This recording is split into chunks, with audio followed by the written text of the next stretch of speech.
E aí, nação, fim de jogo e mais uma rodada do Campeonato Brasileiro. O Flamengo fazendo mais um jogo fora de casa, dessa vez contra o Vitória e com uma escalação diferente do que a gente estava vendo nos últimos jogos, o que de início pelo menos me agradou, porque eu não estava aguentando mais ver o Wesley e Ayrton Lucas começando nas laterais no início logo dos jogos. E aí hoje a gente começou com Varela e com Vinha.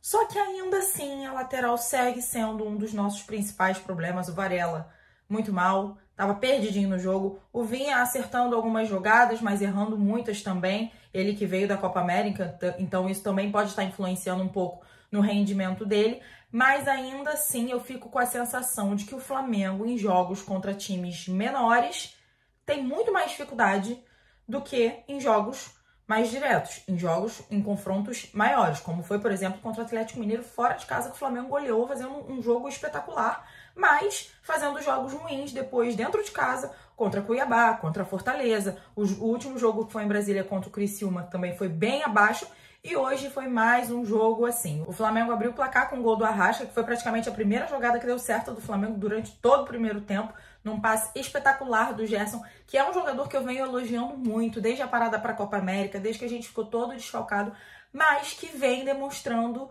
uma sonolência irritante. Não só ele, mas o time inteiro. O Flamengo fez um jogo muito abaixo. A gente fica aqui de casa, ou quem estava no estádio, implorando por substituições, implorando pra gente ter, por exemplo, o Léo Ortiz, que foi tão bem enquanto estava jogando, mas que simplesmente não entra mais em campo.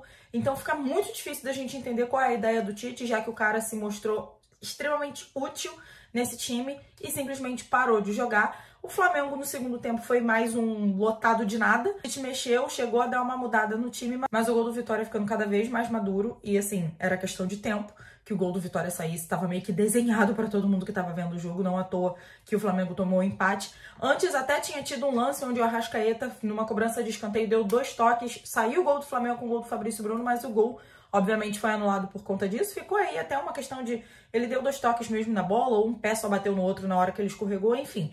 E mais uma vez perdido, o Tite ainda insistiu em mudança e não colocou o Léo Ortiz. E ao mesmo tempo deixou o Alan tanto tempo em campo que a gente estava ficando assim, louco. O Alan parece que ainda não demonstrou o futebol dele desde que ele chegou no Flamengo. Mas Gabigol entrou e você que tá assistindo esse vídeo pode ter a sua opinião, que a minha eu não tenho a menor vergonha em dizer que eu quero que esse cara renove sim. Gabigol, mais uma vez entrando em campo, mais uma vez sendo participativo e mais uma vez sendo importantíssimo para a vitória do Flamengo. Porque aconteceu o que aconteceu no jogo contra o Criciúma lá em Brasília e hoje, depois também de ter entrado o Carlinhos junto, o Gabigol deu um passe espetacular pro Carlinhos, que fez um gol já no finalzinho do jogo para lavar a alma, o que não significa que o Flamengo fez uma boa partida, como eu tô falando aqui durante todo esse vídeo, mas pelo menos garantimos os 3 pontos, que é o que mais importa no Campeonato Brasileiro. Mas a gente precisa dar muita atenção a essas atuações. Copa do Brasil tá batendo na porta, jogo contra o Palmeiras dificílimo, decidindo fora de casa. Libertadores também tá batendo na porta, jogo contra o Bolívar na altitude e também decidindo fora de casa. Cheio de clássico aí no meio do caminho pelo Campeonato Brasileiro, e esse futebol que o Flamengo tem apresentado nos últimos jogos definitivamente não é o futebol que a gente quer ver. O Flamengo volta a entrar em campo domingo contra o Atlético Goianiense, jogo no Maraca, depois de dias e dias aí longe do estádio. Vamos ver como é que o time vai se comportar. Se Deus quiser garantir mais 3 pontos, e vai pra cima deles, Mengão.